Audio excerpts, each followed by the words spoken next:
I'm going to call this video Contemplating Heaven or Contemplating an Afterlife. As I get older, as we all do eventually, I think about an afterlife constantly. Who doesn't want there to be a heaven where you could be reunited with all your friends and family that you knew here in this life in an afterlife? Problem is, it sounds too good to be true. Now, I hope it is. I'm not saying it is. I'm not saying it isn't.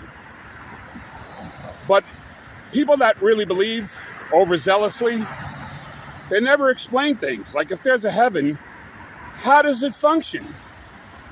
How does it, how do we look to one another? Let's say I pass on and I'm older than my mother was. Now, when we're in heaven together, am I going to be older than her? Or how are we going to look to one another? Are we going to see each other as we want to see one another, as we remember one another? I mean, if we age in heaven, we all rather pass away or die young, right? So that we could be young in heaven for eternity. So how does it work? Do they sleep during the day at night? Are some people up at night? Some people asleep in the day? I mean, what's your diversion? I say on earth, we have earthly diversions. Now, if we're in heaven, we're always feeling blissful, so we don't need diversions. So there's probably no music, movies, television. We just walk around or float around blissfully.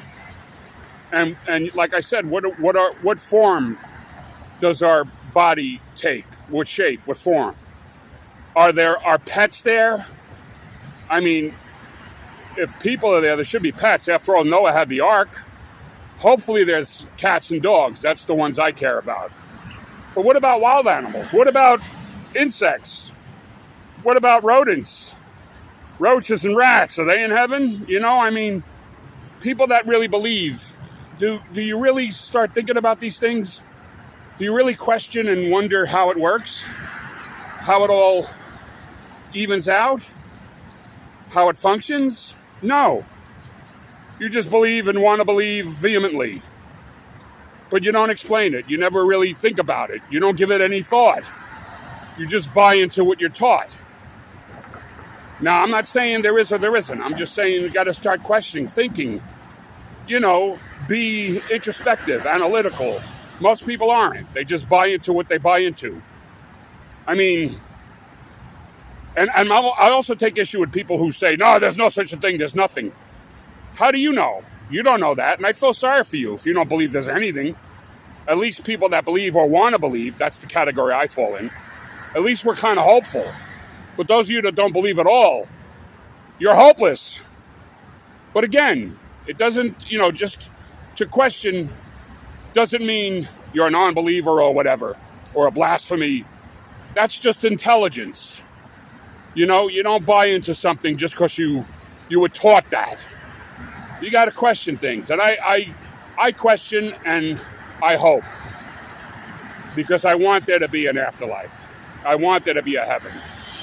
Who doesn't? Who doesn't want to see their loved ones again? Come on. We all do. But maybe there is nothing. I don't know. Could you imagine that? Nothing? You just don't exist anymore, like before you were born. You have no memory of anything. You don't exist. Nobody likes that thought. I don't. And a possible scenario is reincarnation. Maybe we come back, we keep coming back in different life forms. And we don't remember who we were in the past life. That's possible.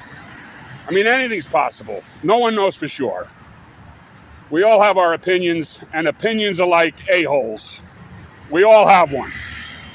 Anyway, keep hoping, and let's hope for the best.